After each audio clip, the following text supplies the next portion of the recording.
So, good day, class. We'll continue with our lecture today. We'll continue from where we stopped last week. Last week, we looked at the implementation strategy of algorithms. So, today, we'll consider introduction to, understanding abstraction, and then we'll go into flowcharts. Okay, so let's continue. So what is abstraction? Abstraction is a technique for managing complexity of computer systems, in the sense that when you're trying to build a system, there is a high chance that it's going to be complex, in the sense that you just want to do this very big project. You have this very complex algorithm you need to implement to solve a particular problem. The problem you want to solve, the problem that you set out to solve from in your project, either a software project or a hardware project.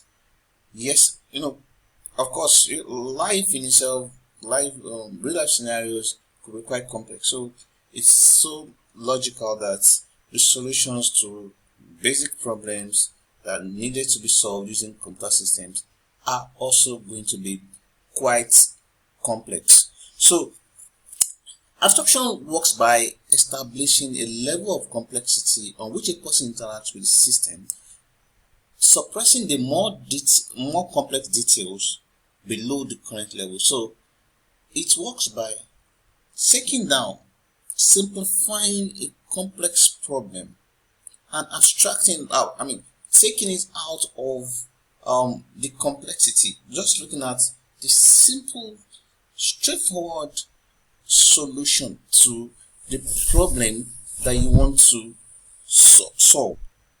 So in order to create complex problems, computer scientists often look at the big picture first, and what they want to achieve without the complexity now, to clearly identify the problem and then progressively elaborate on the solution. Now we talk about iterative refinement of algorithms in the last class. So the main thing to understand, in fact, that no matter how big the solution, how complex the algorithm or software that you want to develop or hardware that you want to deploy for a solution might be, don't look at the complexities yet. Otherwise, you run into trouble, implementation problems, and the likes. So it's always first good to look at it from a simple point of view, abstract it away from the details, abstract it, try to just conceptualize it a little bit before you then move into solving the more complex problems. So there are steps that allows for creating abstractions of problems, and that's what we'll look at in this lecture. So there's a sample problem that we'll try to create a solution to using abstraction in this lecture. Now the problem is this: how can we create a computer program used in the Google car to inform the passengers on the directions for their journey, as well as to provide them with factual information such as estimated mileage and duration of their journey? So basically, we want to try and create an abstract solution to how we can have a car application or a journey application, if you would call it that, that can give information as to the distance, the distance and the best possible route to a particular destination. Of course, most times there are multiple routes to a particular destination. So the main thing is for people that want to embark on the journey, what you want to look at is what is my best route in terms of traffic, in terms of distance, in terms of time. All of that then comes into which routes you would like to take to a particular destination. So now the first step in abstraction is problem definition. We cannot overemphasize problem definition. We encountered it in the last class also. The truth is, if you don't clearly understand a problem, there's no how you can create an effective. Of course, let's start from being effective. Let's go into being efficient. Of course, there's a difference between efficiency and effectiveness. The effectiveness is, does your solution solve the problem completely? Why efficiency is that, does it solve it using the minimal amount of resources? So that, okay, you have a car now that wants to go from campus gate to your hostel, and yes, this car will consume a whole full tank of fuel for you to get to hostel. Is that solution efficient? No, it's consuming too much of resources.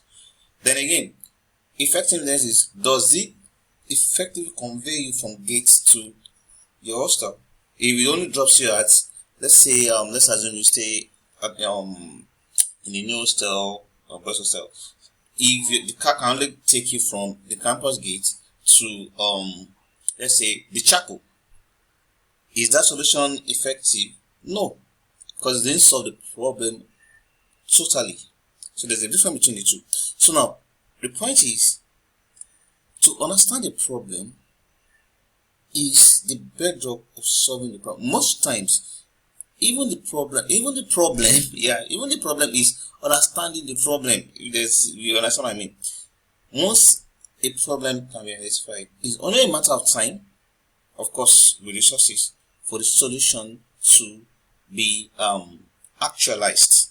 So, for the same problem, the need of the end user is to find the shortest route to the predefined destination. Now, in understanding the problem, you must, in abstraction now, you must understand the needs of the end user and the difference between computerized models and reality.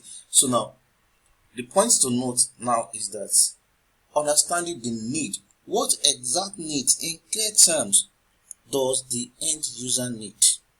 That is key in problem definition. Now, in the second stage of abstraction, we need to identify the inputs and the outputs. We want to be able to identify what the problem is. And the problem is that we want an app that would give us the directions to a particular destination and give us other information like what's the mileage, what is the time, and yes, I think those are the two main things, mileage and time. But let's just take a look at it again. Mileage, okay, duration too is there. Duration, mileage, time, and duration. So with that, mileage has to do with the distance. Duration has to do with time. Of course, directions too, to know the best route to get to the particular destination.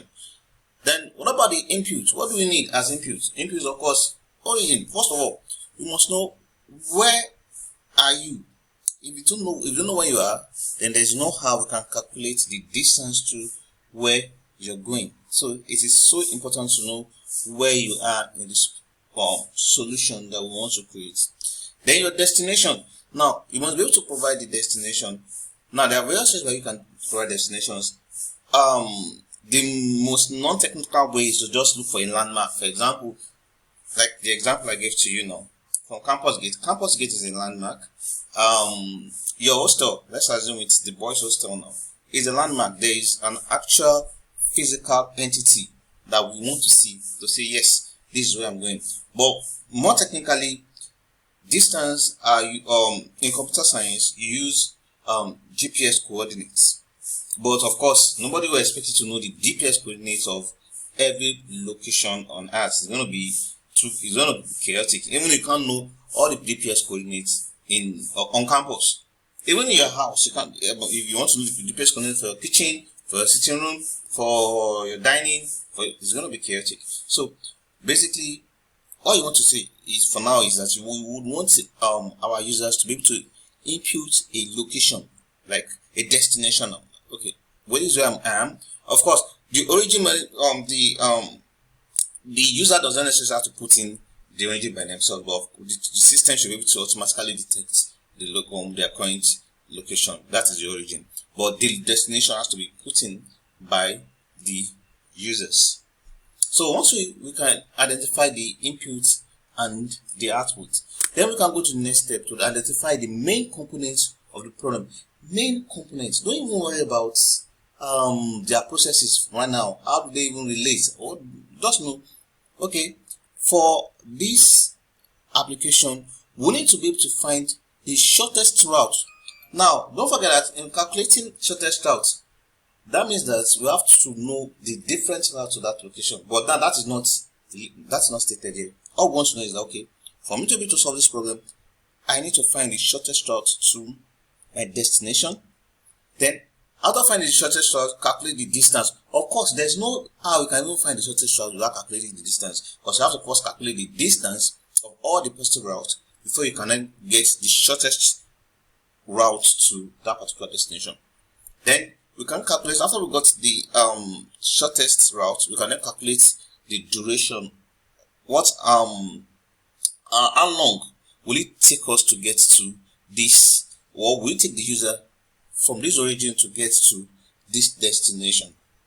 Then once we been able to ascertain all that, we can then now create, we can now display the directions.